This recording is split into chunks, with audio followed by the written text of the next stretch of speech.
प्यारे बच्चों,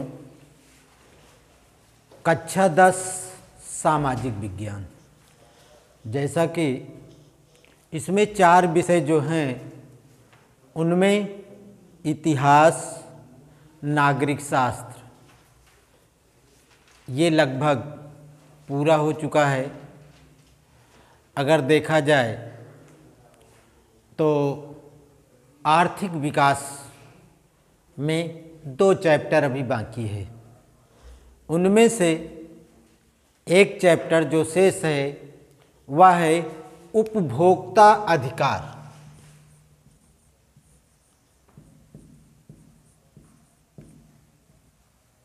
उपभोक्ता अधिकार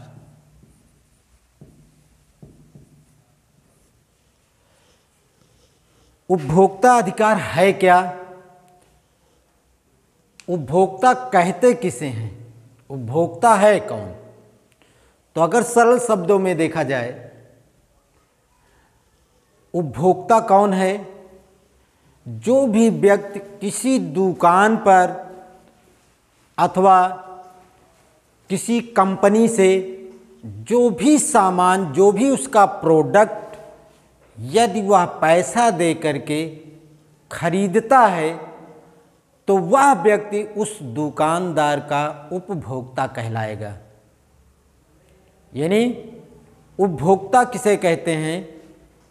उपभोक्ता जो भी कोई व्यक्ति किसी दुकानदार से, किसी कंपनी से, किसी फैक्ट्री का बना या किसी फैक्ट्री से जो भी सामान क्रय करता है, वह व्यक्ति उस दुकानदार का, उस कंपनी का, उस फैक्ट्री का उपभोक्ता कहलाता है।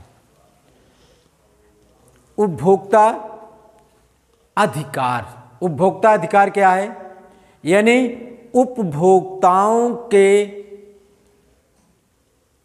क्रय किए गए सामान पर किसी प्रकार का अधिक मूल्य ना लिया जाए। यानी उपभोक्ताओं को शोषण से बचाने के लिए सरकार ने एक कानून बनाया, उसे उपभोक्ता संरक्षण अधिकार कहते हैं। ये उपभोक्ता संरक्षण अधिकार 1986 से पूरे देश में लागू हो गए हैं। कंज्यूमर फोरम के लिए बाकायदा अदालतें भी गठित की गई हैं। ये अदालतें जिला स्तर, राज्य स्तर और देश स्तर पर कार्य करती हैं। कोई भी प्रोडक्ट अगर कोई जिले का बना है, उसमें कोई फॉल्ट होता है, उसमें कोई मिलावट होती है, उसमें किसी प्रकार की कमी उत्पन्न होती है, तो वह व्यक्ति सीधे सीधे उस कंपनी के नाम से या उस कंपनी के नाम से अपनी शिकायत दर्ज करा सकता है। ये जो एक तरह से देखा जाए, जो भी पदार्थ, चाहे खाद्य पदार्थ हों या बर्तन हैं, मशीनरी सामान है, सबके लिए सरकार ने उसका एक सिंबल अलाउ कर दिया है, उसका एक प्रतीक बना दिया है। जैसे किसी भी सामान की शुद्धता के लिए सरकार ने उसका एक बाकायदा पैमाना बना दिया है। जैसे सोने के लिए, सोने की शुद्धता किससे पहचानी जाएगी? उसके लिए हॉलमार्क का प्रयोग किया जाता है। हॉलमार्क क्या है? वह सोने की शुद्धता का एक तरह से पैमाना है।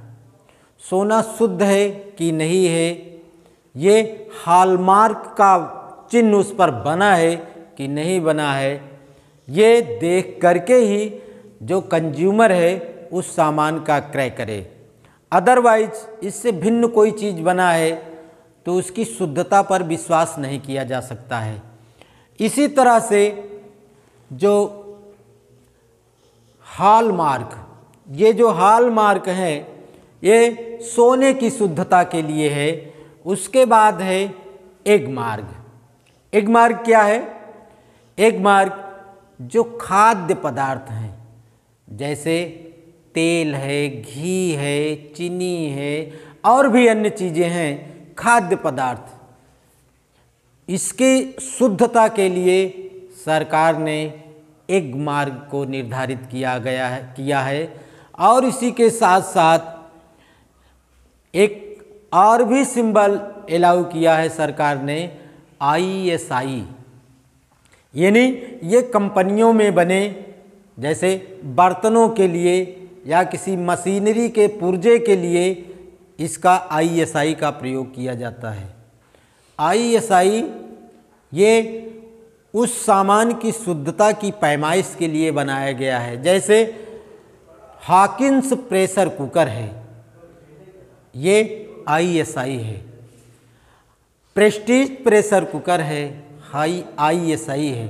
बहुत सी चीज़ें जो लोहे से और किसी धातु से बनी हैं वह ISI द्वारा प्रमाणित होती हैं, यानी उनको सरकार अपने कसौटी पर खरा पाती है और तब जा कर के उनको ये वैधता प्रदान करती है।